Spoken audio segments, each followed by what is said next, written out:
Hello, Internet. Deja vu. Right. That's Paul. That's Dave. Who's the Marvel guy? Who's the Marvel guy? I'm back. There we go. Back again. And it's Matt. And we're here to talk about Luke Cage, Season 2, the finale. They reminisce over you. Yes. So we're going to talk about just episode 13. We'll talk about maybe the season in general if you have some thoughts. And we'll maybe chat about what we think Season 3 will lead to, especially given what happens in episode 13. Yes. Given the givens. Given the givens. So, episode 13 starts with Mariah. She's in court. Yeah.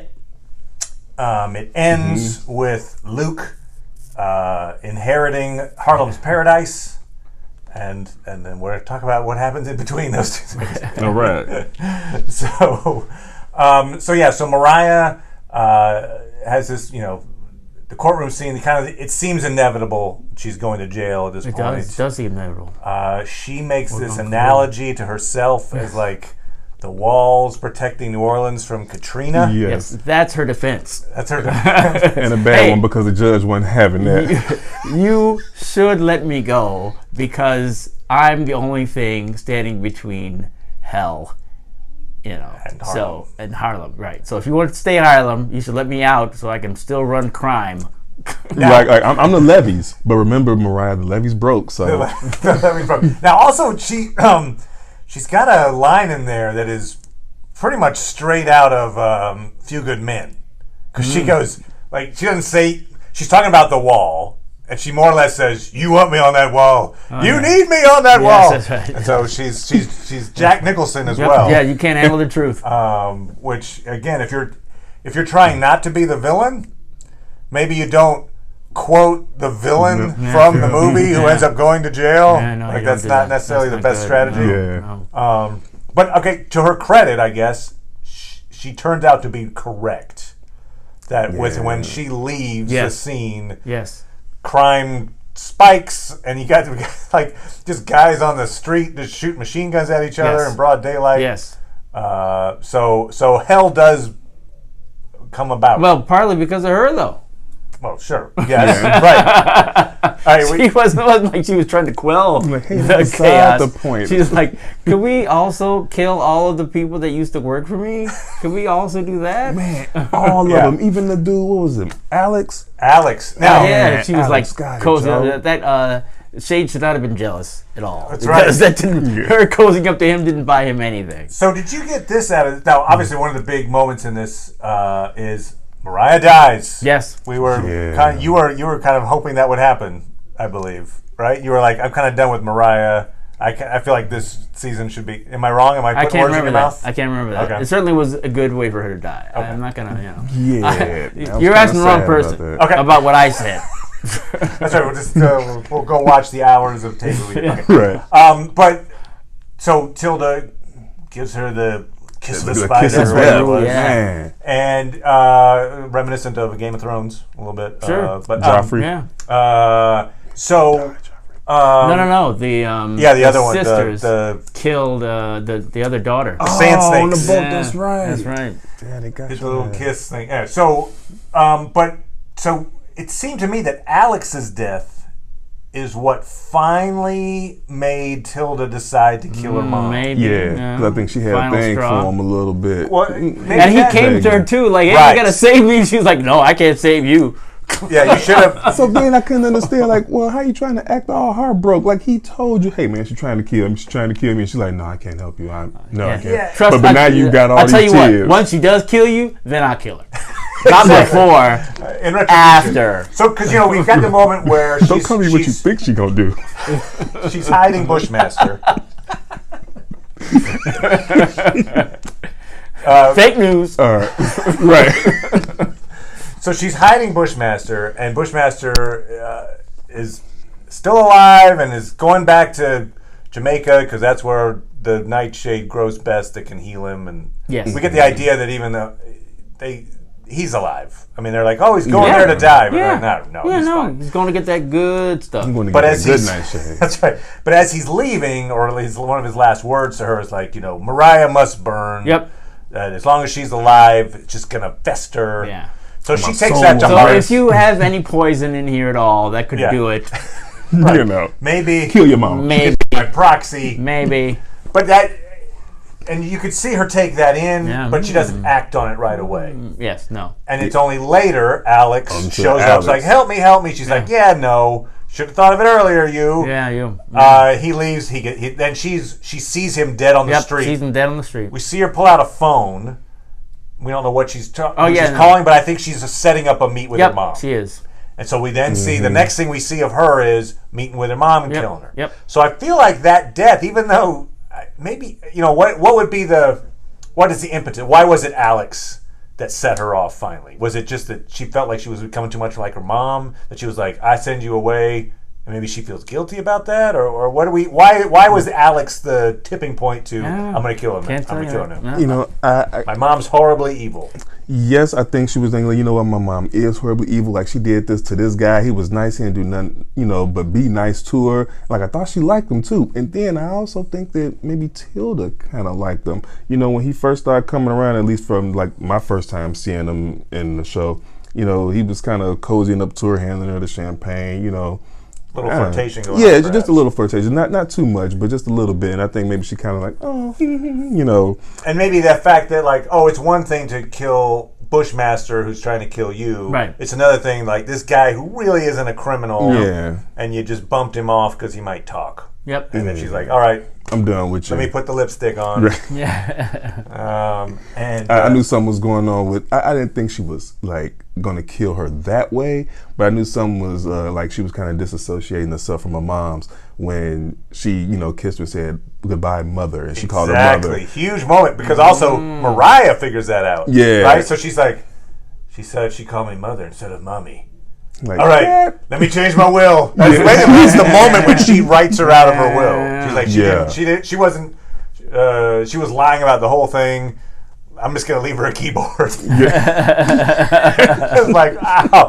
So in some ways, by tipping her hand like that, Tilda, because we get the notion toward the end there, she's upset that she didn't get Harlem's Paradise. Yeah. And now she's potentially season 3 going to be opposed to Luke for that reason, maybe. Yeah. But so I didn't necessarily think she necessarily wanted Harlem's Paradise, but it seems like either. she did when she went back and visited, like her Yeah. mom told her to. She's like, "Oh, this place is kind of cool.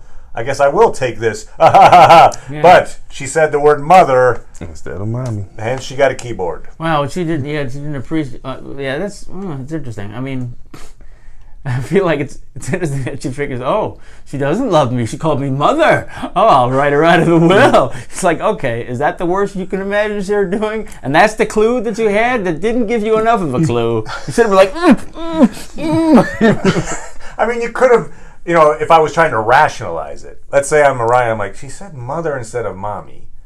I mean, I could think, it was her last probably visit to me before I go to jail forever. but she could have visited her in what- jail afterwards. Okay, all right. Well, I'm just saying maybe she and could have thought like, that's only kicking in as like, okay, well, in case she never comes back, then Luke will get the bar, or the nightclub, I guess, is what she thought. And then when, I guess, Mariah, or whatever her name is, Tilda come back, she'd be like, okay, now have the lawyer come back again, switch it back. Like 2 months later, Tilda shows up and says, "Mommy." She's like, "Oh, all right, bring the will back, All right, you get Harlem's Paradise again for now." I don't think Mariah ever really thought that Tilda would go so far as to kill her. Like, maybe just like not talk to her anymore, and I think she was okay with dealing with that. Like, hey, I want to talk to her for how many years of my life now? Denounce the family. Yeah, so I could deal with that, but I don't think she ever felt like she would actually come to kill her. And so, yeah, that caught her by surprise when she started puking up that blood. Right. Yes. No one expects that. No one sees that. No one coming. expects you puking up blood. No. No one expects the Spanish Inquisition. No. So she dies obviously later after she does the will, and then Luke shows up. Yes. And she dies while talking to Luke. Yep. And part of me at the time thought, oh man, is Luke going to get framed for this? Like, is this going to be the Luke frame job? They didn't do that, which I'm glad. Yeah. I'm like, I'm done with Luke being framed for things. Yeah, me too. So that was good. But, on the surface, it's like, he walked in there. They hate each other. Yes. She died while talking to him. You think, and then he was holding her. Yes. There's another thing. He didn't call for help.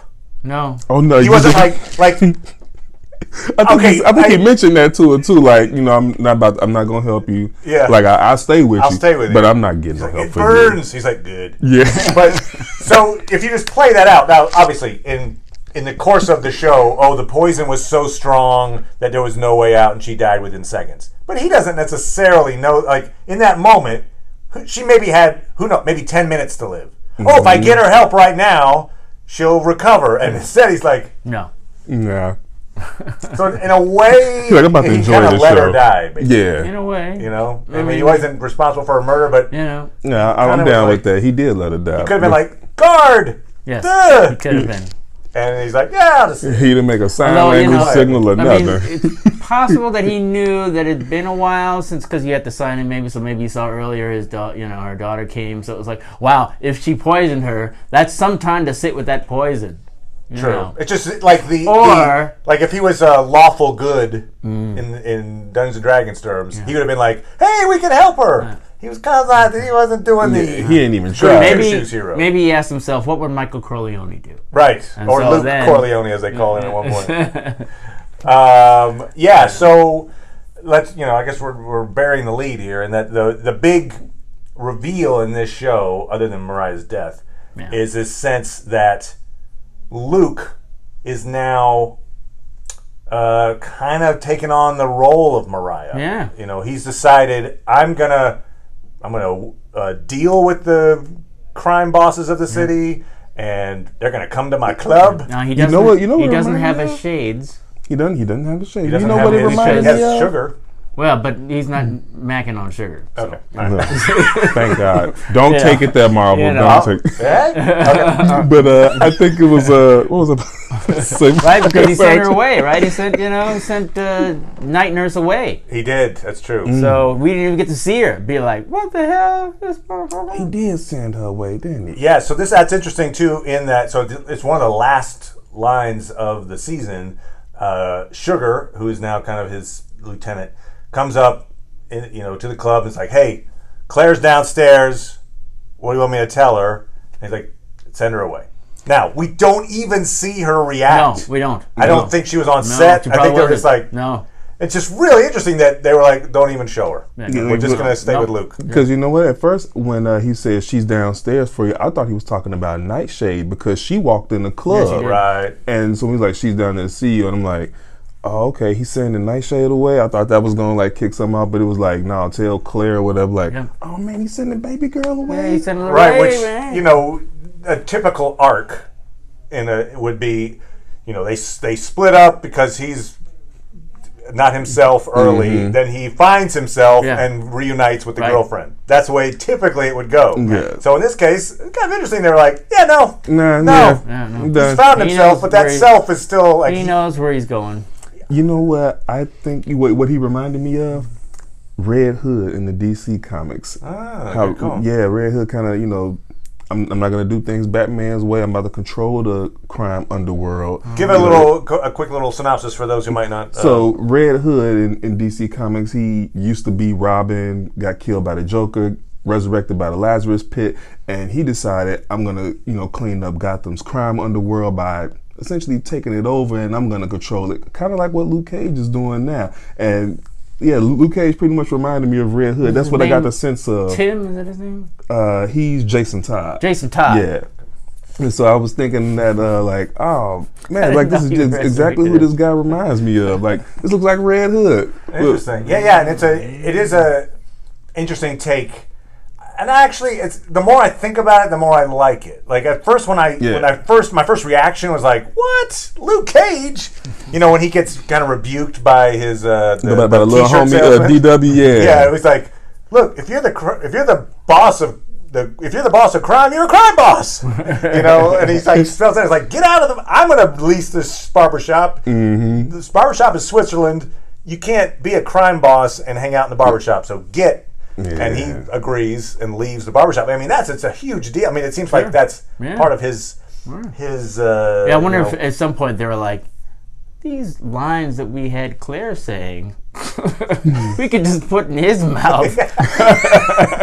He even does the I'm going to make Harlem great again, which is and then he calls him Luke Trump at one point. Yeah. Like, oh, all right. So Luke has decided, I guess, that he can take on the moral weight. Yeah. Like, okay, yes, I get this. This has corrupted a lot of people. Yes. It won't corrupt me. Oh, yes. I'm going to be that one. And that's where we end. So in other words, that's is a whole nother season to tell. Is will his attempt at like working with the crime bosses? Because we see the crime bosses come to the Carlos Paradise and they get VIP seating. Mm-hmm. So he's like totally working with these guys just to keep the streets safe. Yep. And keep it safe and keep it from this area of Harlem. You know, you can sell your drugs and shoot people over there on that corner. Yeah. Don't cross that corner right there, okay? And I guess maybe that's one of the reasons he's told the idea of sending Claire away is that he realizes the guy he needs to be to accomplish this goal is not someone that Claire is going to like. Yeah, and if she didn't like the guy punching holes in the Yeah. wall, she definitely not going to like crime The boss. guy who breaks people's fingers. Oh, yeah. I mean, like, that was like, whoa! Yeah. I like that. Okay, you are, Yeah. that's right. that's pretty hardcore. And that's not I'm only for defense. Yeah, like what and part to torture don't you people into understand? doing what I want. Yeah. So yeah, he gets, we see a Got to flex that muscle. more brutal Luke Cage in this episode as well. I like that. He's slanting towards that side. Now here's something I did like too. You know, I like that. You like sugar too, man. Yeah. I liked his choice of replacing the Biggie painting with Muhammad Ali. Yeah. And there's a huge parallels between Muhammad Ali and Luke Cage, I would think, in terms of. First, obviously, Muhammad Ali, arguably the best boxer of all time. Sure. So he was, like the greatest fighter in the world in some ways. Went to prison. Went to prison for his beliefs. Like he was a conscientious objector. So he's a guy with a lot of physical power that chose a pacifist route. And went to jail for it. Literally, much like Luke Cage went to jail, and then. Both of their convictions were overturned. Changes his name. Cassius Clay to Muhammad Ali. And really stood up for his beliefs. The fact that Muhammad Ali, even though stuff got overturned, he lost his titles. Right. Yeah. He didn't box for years. Yeah. There were a couple years in there where, a boxer's life is short in terms of his career, and there were some very valuable years he could have been boxing when he wasn't. So the fact that had a friend named Danny. He had Tony Danny who had a mystic glove. But the idea of somebody like with that amount of power and notoriety sacrificing for their beliefs, I think is kind of something that I think kind of goes along with Luke Cage as well. Sure. So anyway, it was just kind of interesting. And I just like Tupac better, so yeah, thanks for getting that Biggie painting out of there. Oh, that's good. Good. That too. Wow, you take Biggie over Muhammad Ali? Damn. No. I'm saying. No, you're saying get rid of Biggie. Thank you for getting rid of the Biggie.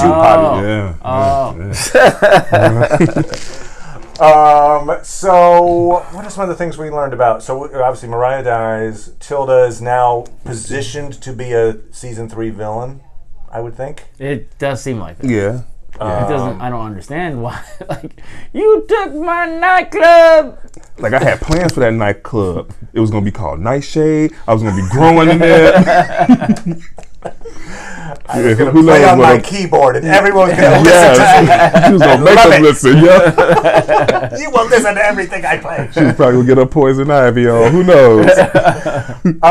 So I thought it was a little interesting what happened to Shades. In terms of, so Shades makes a deal. Yeah, if anybody out there is a lawyer, he snitches on Mariah. Let us know for a deal. He gets his deal. Yeah, gets a deal. They're like, okay, good, great, we got her in prison. But actually, what she said was true. I agree wholeheartedly. But it's like, okay, your deal is good if we convict Mariah, and she goes to jail. Okay, she dies before she could go to trial. Right, and so they're like, well. Get the handcuffs out. Yeah. I guess we can't convict her. We can't convict her because she's dead. And it was just like, wow. It's not like Shades killed her. Like, Shades killed her. Right. This will show them. Right. Now they do mention the one caveat, I guess, that makes it kind of okay, is that we also hear that Misty says, "Oh, and we got an anonymous package sent of your dealings with the gun sales."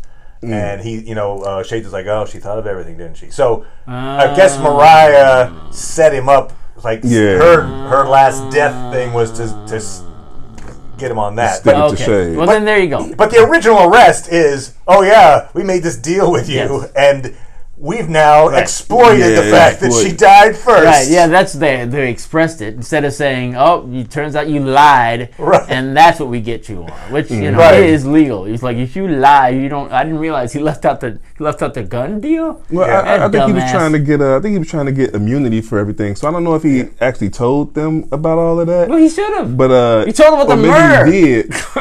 yeah, and so then I guess the one that I don't know if he was expecting that or not. Maybe he's like, "Oh, I don't want someone else come in and slap me." So I think he knew that they knew all of that stuff. I think he was just like, "Hey, well, I told you all that. I still got to go to jail." Like, yeah, homie, you still going down. You're still going down. I don't feel like they knew about the guns and stuff. No, about him killing his friend. Comanche. Yeah, I don't feel like they knew about that. Yeah, I thought Misty not knew before about he that. talked about it. Right. Oh, okay. They didn't have him on that. He volunteered it. They didn't have evidence. Right. Anyway, it was just. It seemed at first like it was a kind of a real jerky move on the behalf of the cops to be like, "Oh, you're helping us out. Oh, the witness you were going to testify against died. So let's bring you in." So all that help you were going to give us, thanks, but so good luck in prison. Snitch. He does survive. So the as we were talking about, Alex got taken out, and they had like 7 or 8 different people are getting shot. Mariah's guys were just standing on a corner, and they were going after him, and he was smart enough not to be killed. It's just I guess when you're trying to take someone out, if you're a hitman, I have a lot of experience with that. You want to get in close, but it seems like you've got a gun. Yeah. Guns. The good thing about guns as opposed to knives is they shoot range. From a distance. Yeah, you didn't have to don't get have up. to get right there so that he can knock your hand away and get a systemic training and all. Yeah, but he probably thought of that as he was knocking his hand away. Stay out of hand range. That's all. Anyway, yes, he avoided dying, but is that's going a tip, off folks. to jail. Going to kill someone, shoot him in the leg first, and then, or as a distraction. Ask the person, my leg, my head. Ask for the person how long their arm is, and then you're like, it's a 2.5 foot. All right, I'm going to stand 2 foot inches away. Now I got you. You got to calculate for that. Yeah, you just have to ask first. No reason. I don't know. I'm just asking. So he's in jail, but that also means that he is a potential season 3 villain. Probably. I don't think he's really redeemable at this point. I don't think they made him kind of nicer a little bit. Kind of nicer, but like you said, as far as him being redeemable, I don't think he's redeemable like as a character to be a good guy and show any character. I don't think he's redeemable as a thug character on the streets, because like he even said himself, like, man, I'm burned. Like, everybody know me as a snitch. I can't, ain't too much I can really do out here. I ain't got no more credit. So it was interesting because he shows up at the barbershop to basically enlist Luke's aid to save Harlem. Yes. Yeah. He's like, well, I don't like you, never have, never will, but you're the only guy that can save us from the Italians, basically. Yep. And it is interesting, that line at the end where Luke's like, if you ever come here unannounced again, I will kill you. And then Shade says, see that? You stop being polite. That's how it starts. That's interesting. I mean, that was like whoa, okay. Well, again, they're showing this not lawful good Luke Cage. He's little Sean Connery in The Untouchables there. Like, here ends the lesson.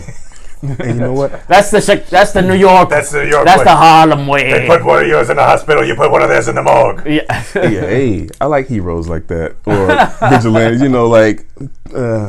Sometimes you can have a good moral compass like Spider-Man, because I love Spidey, but other times I want you to just take it to that dark place, like Spider-Man also did. I know this is Luke Cage and I'm talking about Spider-Man,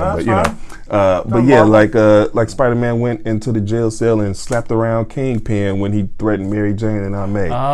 See, Marvel. I really like when heroes who are supposed to be good and upstanding, take it to put the hurt on them. Yeah, and they take that. And Luke Cage, I guess, it was his love of Harlem. Out of people. You like yes. Yeah. Just get it out. Otherwise, it's going to weigh down on you. You can't be an effective hero with all that weighing down on you. You gotta Yeah. Well, interesting too, because then we see at the end when Misty shows up at the club, and she has the whole thing about, hey, if I ever see you acting the fool, I'm going to take you down. And she notices that all the crime bosses are hanging out in the club, and that she essentially gets sent away herself. And she gets sent away. She was doing the K, you know.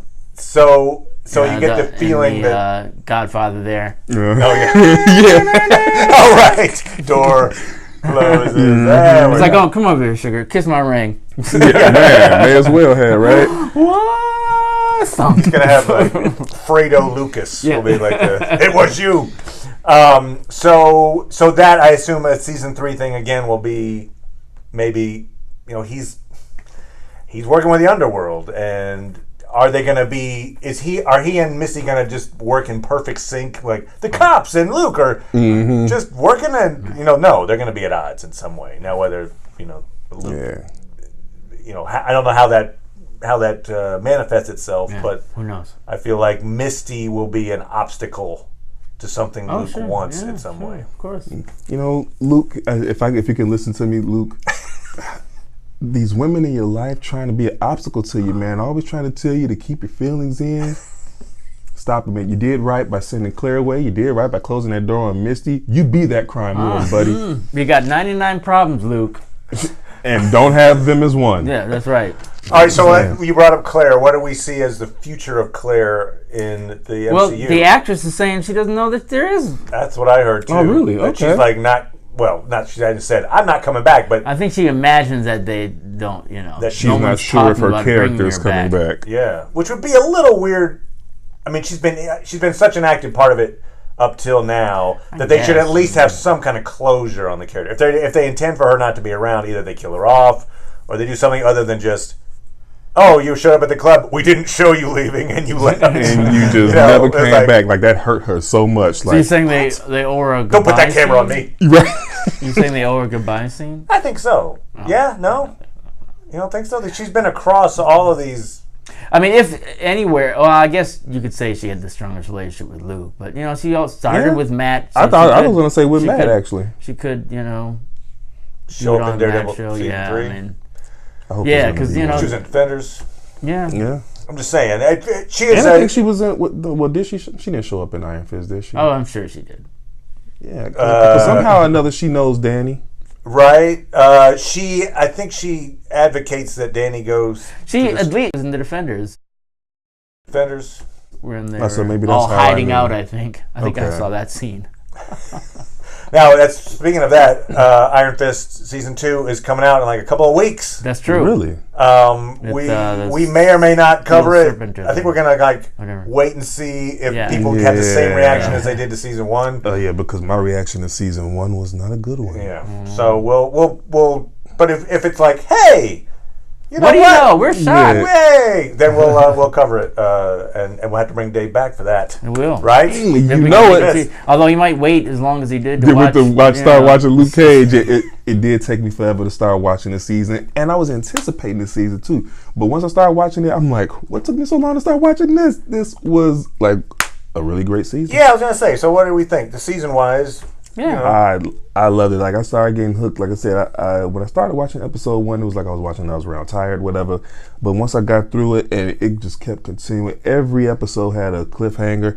I stayed up, was it Saturday night, all the way up until Sunday morning. I didn't even get to sleep. Binge. Yeah. Oh, I binge watched it. I must be on this show with them to tell them I must. Man, so there you go. It was captivating. It wasn't even like it was homework or anything, because the show was that good. I like season 2. I think narratively it hung together pretty well for a 13-episode season too. My critique of a lot of these Netflix MCU shows is that 13 episodes seems too long. Yeah. That they seem to run out of gas. And I don't know. Like, I felt like for the most part, they kept Bushmaster around. Right. Yeah. They had him kind of arc at the right amount of time. Mariah's arc pretty much covered the entire 13 episodes. Yeah, I think if you didn't like the Mariah one, it might have bothered you more. I mean, or me, I suppose. But I thought Mariah was good. Even Mariah was good, even though I feel like her story did come to an end. So it's not like I felt like they needed to keep her around. I'm not convinced that I called her Lido. Tilda. I don't know what Lido is. And I knew who you were talking about. Yeah, right. Tilda, I'm not convinced that she, as a villain, I'm just, I think her, if I were to pick like maybe a weak point in terms of characterization in this season, it would be Tilda, that I just never understood her motivations. Yeah. She's on the one hand like, hey, I have a medical degree, but I'm also trying to help the people of Harlem, and I'm just not I'm not like my mom type stuff. And I'm also not really into if they materialism. Didn't have to have her go to this like complete rejection to now I'm gonna kill my mom. Maybe if she was like believing in what she was doing, which she kind of was, and we saw that she could be as compromised as her. Because the only thing that we saw that was sort of compromising is I'm going to help somebody who is doing bad, because it kind of was like kind of forcing her sometimes to do it. Yep. And then it was like, okay, no, my mom is bad, so I will kill my mom or help him stop my mom or whatever. That's the only, now that her mom is dead, or maybe she believes that Luke is bad. Maybe that's why she's watching him, and she starts to think that Luke is bad. Maybe that's why because it just seems dumb. It's like, I wanted this club. Well, I think the idea, at least, seemed to be that she's bad in her blood. Like the Stokes blood makes you bad, basically. And so, like, she's fighting it, but she's got Stokes genes. Yeah, I don't like that. I don't like that either. But I feel like that's kind of what they're pushing, because at the end she's like, I'm not a Stokes, I'm Tilda Johnson. But she's told more than once that she's a lot like her mom. Her mom says, oh, you know what? I don't see Uncle Pete when I look at you anymore. I see me. Yeah. When Misty says, you sound a lot like your mom. Yeah, that like kind of hit a nerve with her. They're constantly bringing up the fact that, like, she's just like a Stokes. She's just like okay. If that's what you're leaning on in terms of that's what makes you evil. Yep, you got the DNA code. Because you're Stokes, so you're evil. I wonder if what the arc of the next season will be is like, Luke, I should really take over. You should walk out of this club and just let me be in charge. I could see her, maybe even embracing being a Stokes at some point. I don't know. We'll see. Maybe. But it is a little weird. I mean, it just, as we just said, the idea that, like, what we see from her life experience and her choices generally just didn't seem to add up to, I'm an evil heir to the throne. No, I don't see her being an evil heir to the throne. I think she, like, really, what was the word, sympathize? I don't know which one. With Bushmaster, she thought he was kind of an evil guy, and he's forcing her to do this nightshade stuff. But then once they told her the story of how, why he's ticked off in his vendetta, and she's like, I thought my mom was evil. I didn't like her before, and I could have done without her in my life. But now I hear this. She really got to go. And then, her thinking about it and contemplating it and feeling sorry for Bushmaster and then the killing of Alex, all of that just kind of coupled together with, like, I'm not a killer, but don't push me. Or I'm not a killer, but you know what? My mom is really evil, and I think she can poison everybody in Harlem with just existing. I got to kill her. And first one is the hard one. That's right. We learned that from James Mariah. Bond. Yeah. No, in this, Chase told it to Mariah. Oh, okay. When she killed her was it brother, right? Cousin. Right. Her cousin, yeah. Cottonmouth. And the first one's hard. Then she's like, "You're right. This is easy." She's killing people with a gun. Woo! Well, obviously, a crucial moment in the Tilda Mariah rivalry would have been the moment when Mariah's like, "Yeah, actually, I never loved you, and I only was pretending." Yeah, man. And so after that, she, Tilda decides to help Bushmaster try. I'll show you the secret tunnel to get in, but she's still not doing it herself, right? She's like, I'll give Bushmaster the way to go kill my mom, right? And it's only then later with the Alex thing that she's like, all right, fine, I'll do it myself. I gotta do Want something done right. Throughout this whole season, I didn't know, I say throughout the whole season, but as this episode started to get closer to the end, I didn't know who I wanted Luke Cage to help out. At one point they were holed up in one of those buildings, and he had Mariah. Yeah, he's got Mariah there, and he's trying to protect her. Then another time, him and Bushmaster are working together, fighting against them. I'm like, okay, that's pretty cool. It was cool that they were.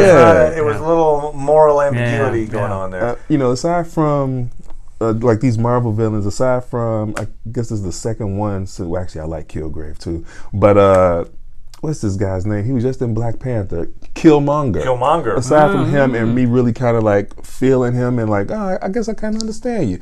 I kind of understood Bushmaster as well. Like, you know what? I mean, I'm not big on the Jamaican rum thing. Yes, I am. But, you know, I wouldn't so far as to kill people for it, but I understand why you went after it. I understand. Maybe maim, you know, for some rum. All right, so let's just we talked a little bit about season 3, but like, what if? Let's just, you know, I don't think this is going to happen, but what if they just decide to go like Luke for a season? It takes him a season to figure out that he's not a villain. Like, in other words, like he is a crime boss, and he gets pushed in a direction that makes him, he's doing kind of the wrong things. Maybe he thinks for the right reasons, I don't know. And then maybe it takes a season arc for him to be like, oh, this was a bad idea. I should, I don't know, amend my ways. I don't know. Is that a possibility, or is that, or we just see like he's gonna handle the load. He's gonna be like, I'm not gonna be corrupted. I got this. Do we see him maybe be corrupted? I mean, it's hard to see a way in which you can work it effectively. I think I see him walking on the line of being corrupted.